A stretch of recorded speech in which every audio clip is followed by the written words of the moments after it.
Assalamualaikum warahmatullahi wabarakatuh. Alhamdulillah hari ini kita bisa bertemu dalam pembelajaran hari ini. Kita akan mulai pembelajaran hari ini dengan mengucapkan Bismillahirrahmanirrahim. Mudah-mudahan kegiatan hari ini senantiasa bermanfaat untuk kehidupan kita ya anak-anak. Kita kali ini akan membahas mengenai tema 2 subtema 3, yaitu mengenai kewajiban dan hak sebagai anggota masyarakat. Yang pertama kita akan bahas adalah mengenai hemat energi setiap hari.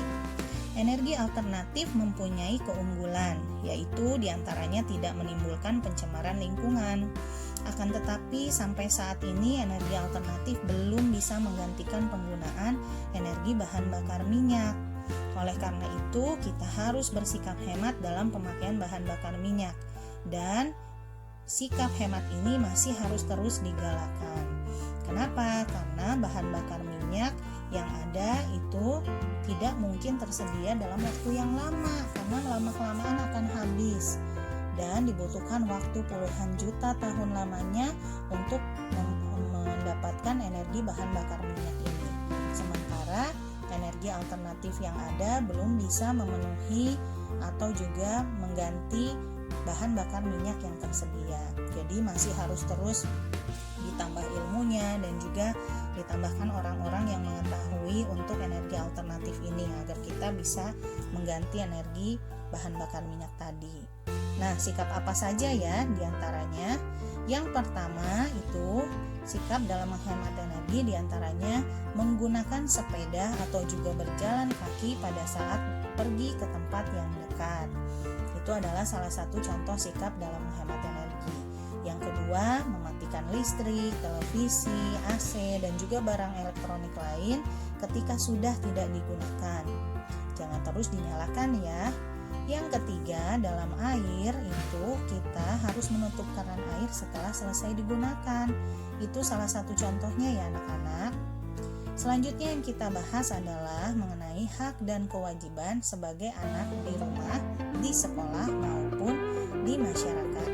Hak adalah sesuatu yang harus kita terima, kewajiban adalah sesuatu yang harus kita lakukan. Hak anak di rumah apa saja ya? Di antaranya hak anak adalah mendapatkan kasih sayang dari orang tuanya.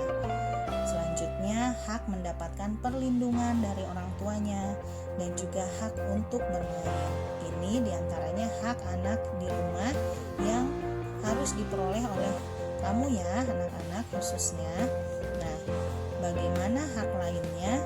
Hak lainnya juga banyak nih anak-anak. Di antaranya hak lain yang kita harus peroleh di rumah adalah hak mendapatkan pendidikan dan juga hak mendapatkan kesehatan. Jadi ketika kamu sakit, kamu boleh meminta untuk ke dokter oleh orang tuamu, karena siapa lagi ya di keluarga kita yang akan membawa kita ke dokter untuk sehat kembali. Itu ya anak-anak hak yang kita peroleh. Selanjutnya, setelah mendapatkan hak, kita juga punya kewajiban. Kewajiban anak di rumah diantaranya kewajiban belajar, kewajiban menghormati dan mematuhi nasihat orang tua, dan juga kewajiban untuk membantu orang tua. Jadi ketika orang tuamu memberi nasihat harus didengarkan ya anak-anak, karena ini adalah kewajiban kamu. Dan juga membantu orang tua ketika orang tua sedang melakukan sesuatu yang merepotkan, kamu harus membantunya, karena ini adalah kewajiban kamu juga. Dan kita itu sebagai umat Islam akan mendapatkan pahala jika kita membantu dan juga menyayangi orang tua kita ya. Kedua orang tua itu adalah pintu surga kita. Nah, harus baik ya anak-anak pada orang tua kita. Selanjutnya, hak mendapatkan pendidikan itu adalah hak anak di sekolah. Ini di sekolah ya anak-anak. Dan selanjutnya seperti hak mendapatkan kasih sayang, hak mendapatkan perlindungan, ini adalah hak anak atau hak kamu yang bisa kamu peroleh di sekolah. Jadi kalau di sekolah kamu berhak mendapatkan pengajaran dan juga kasih sayang serta perlindungan dari guru, dari semua orang-orang yang ada di sekolah. Selanjutnya adalah kewajiban anak di sekolah. Nah, kewajiban anak di sekolah diantaranya yaitu mematuhi peraturan sekolah. Ketika di sekolah ataupun ketika kamu belajar baik secara online maupun offline, kamu harus mematuhi peraturan sekolah. Yang kedua, itu wajib untuk menghormati dan mematuhi nasihat guru, ya. Karena guru itu adalah orang yang memberikan ilmu dan juga pendidikan serta pengajaran pada kalian. Selanjutnya, kewajiban menjaga kebersihan di sekolah. Ketika kamu di sekolah, kamu juga harus wajib untuk menjaga kebersihan di lingkungan sekolahmu, ya, agar lingkungan kita terasa aman, terasa nyaman, terasa enak, ya, dilihatnya pun. Nah, selanjutnya, apa saja sih hak anak di masyarakat? Di masyarakat, kita mempunyai hak untuk bersosialisasi, untuk dapat bermain dengan teman-teman di sekitar kita, ya. Selain itu juga kamu punya hak untuk mengembangkan hobi atau kegemaran. Misalnya kamu punya hobi dan kegemaran sepak bola atau apa, itu kamu punya hak untuk dikembangkan hobi atau kegemarannya. Nah, kewajiban kita atau anak di masyarakat diantaranya kewajiban mematuhi peraturan yang berlaku di masyarakat. Ketika kamu hidup di masyarakat, kamu harus wajib mengikuti peraturan yang berlaku di masyarakat tersebut, ya. Terus juga kewajiban untuk menjaga kebersihan lingkungan, ya. Nah, dengan kamu hidup bermasyarakat, kamu harus melakukan kewajiban-kewajiban tersebut. Nah, sekarang yang kita bahas adalah mengenai hak dan kewajiban terhadap lingkungan. Di lingkungan kita juga punya hak dan kewajiban, ya. Manusia memiliki hak dan kewajiban terhadap lingkungan. Kewajiban harus dilaksanakan agar kelestarian lingkungan dapat terjaga dengan baik. Nah, apa saja sih kewajibannya? Yang pertama, membersihkan lingkungan dari sampah. Ya, dengan sampah yang berserakan harus kita bersihkan karena ini adalah kewajiban kita juga. Yang kedua, melakukan reboisasi atau penanaman hutan kembali. Ketika kita menebang pohon, menebang hutan, itu harus dilakukan reboisasi atau penanaman kembali. Yang ketiga, menggunakan energi alternatif untuk mengurangi pencemaran. Nah, ini juga wajib kita lakukan, ya, sebagai wujud kita menyayangi lingkungan kita. Memakai kendaraan yang ramah lingkungan sehingga dapat mengurangi pencemaran udara. Tadi, ya, kalau jarak dekat lebih baik jalan kaki atau juga naik sepeda.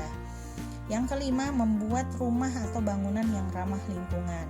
Jangan sampai kita malah membuat polusi atau juga pencemaran di sekitar lingkungan rumah tempat tinggal kita. Yang keenam, memperindah lingkungan dengan cara menanam tanaman. Dengan tanaman yang indah di lingkungan rumah kita, itu akan membuat udara pun terasa lebih nyaman, ya. Selain kewajiban, ada juga hak-hak yang harus kita lakukan. Di antaranya, yang pertama, menikmati lingkungan yang segar. Dengan lingkungan yang segar, otomatis kita pun merasakan kenyamanan. Yang kedua, memperoleh air yang sehat dan bersih untuk minum, untuk mandi, untuk pengairan sawah, dan juga pembangkit tenaga listrik. Hak lainnya yaitu hak untuk menggunakan sumber daya alam dalam rangka memenuhi kebutuhan. Jadi kita punya hak untuk menggunakan sumber daya alam yang tersedia di bumi ini untuk memenuhi kebutuhan hidup kita.